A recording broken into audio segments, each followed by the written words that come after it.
Tay, paano niyo po ba naisipan na gumawa ng ganyang kalaki balisong? Kasi ang gusto namin ay kami na may mapaiba.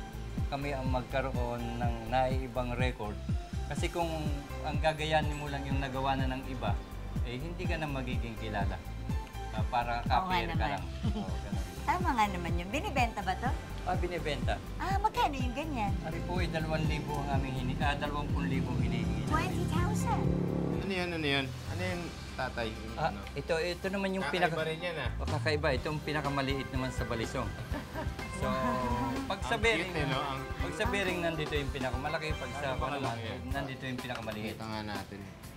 So, gaano naman to kalaki, tay? 1 inch po yan. 1 inch. 1 inch po yan. So, yan ang... Maliit pa sa susi. Oo, maliit pa sa Pero susi. matalim din yan. Matalim dahil kasi ang talim nito ay yung talim ng gunting na ikinabit dito. So, saan naman po nagagamit yun? Pwede rin gamitin na Pangtinga? cutting, or gano'n. Panlinis ng dulo ng kuko, gano'n. Paglinis ang dulo ng kuko. Baka naman tumagos yun. Di ba? Hindi talaga Di ba sobrang matalim yan. matulis Magkano naman yan? Hindi ho pinagbibili yan. Hindi pinagbibili. Wala hong presyo. Okay. Para Ano po naman yan, Mang Dado? Parang mas malaki po yan kaysa dito. Yan po ay pinilit namin gawain para kaysa naman po gumawa ako ng isang billboard, yung signboard. So yan ang pong balisong na yan. Yan po sa ngayon ay pangalawa sa pinakamalaki dito sa nangyari sa balisong. So creative si tatay, no? Yung kanyang billboard, ginawa Yan niya po sa ay, ang haba niyan ay 8 pie ang total length niyan.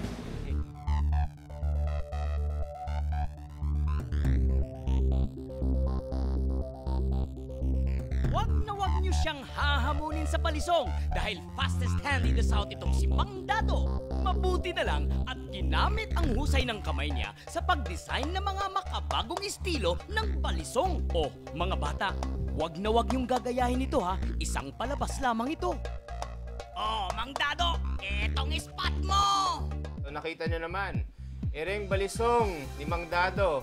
Ito na po ang pinakamalaking balisong ng Philippine Book of Records. May laban ba kayo rito?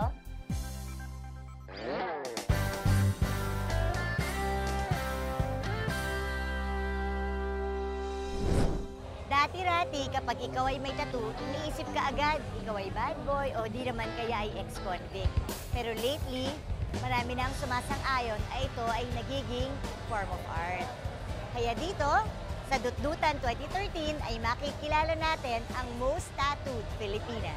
Talaga namang wild ang dutdutang event na ito. Ang daming nagtatato, ang dami ding nagpapatato. May mga pa-contest pa nga Well, may laban ba naman kayo sa pambato namin? Pakilala mo na nga yan, BH! Hi, Kitty! Grabe! Natutuwa naman ako. Sabi nila 90% of your whole body may tattoo na. Tama ba yun?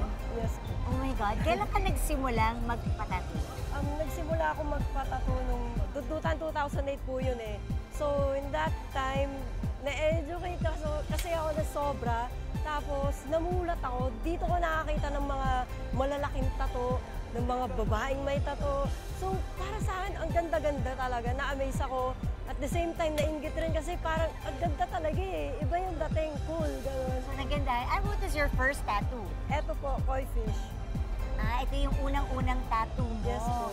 Masakit ba? Masakit pero I can say it's tolerable. Tolerable. Naisip ko dati okay na ako dyan eh. Sabi ko kasi siguro may tattoo ako, 1, 2, enough na. At least na-experience ko. Pero unexpectedly rin, eto na ako. How many yan?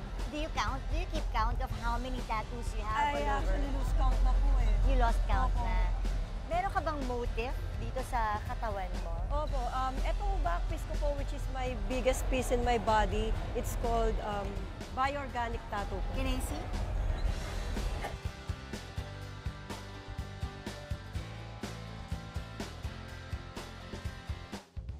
Meron pa bang parte na, but I noticed sa face mo, Opo. medyo wala. Bakit?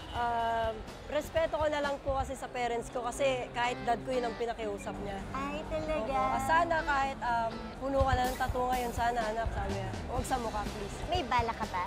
Magpadagdag ng Opo, tattoo? bala ko rin po tapusin to kabilang legs. Ano pa? Siguro portrait ng bagong papi ko. Oh, Tsaka yung tattoo puppy. machine ko. So may booth kayo sa loob. Meron po. Bakit nagtatattoo ka na rin? Opo. Marunong ka na rin. Yes po. Alam mo, kung magtatattoo lang ako, papatattoo ako sa'yo. Kaya lang, pwede mo bang turo sa akin at gusto ko makita, ikaw mismo magtattoo. Okay lang? Sige, tara, tara.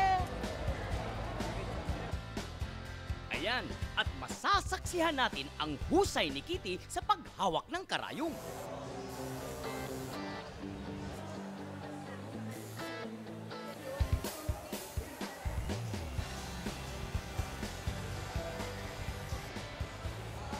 Grabe, napaka-wild at napakasaya dito sa Dutdutan. First time ko dito.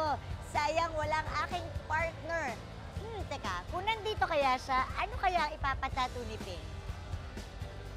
Anyway, ngayon nakakilala na naman kayo ng pambihira at kakaibang nilalang dito sa Philippine Book of Records. Muli, ako po si Bernadette Herrera D, ang inyong opisyal na tagatala dito sa Philippine Book of Records.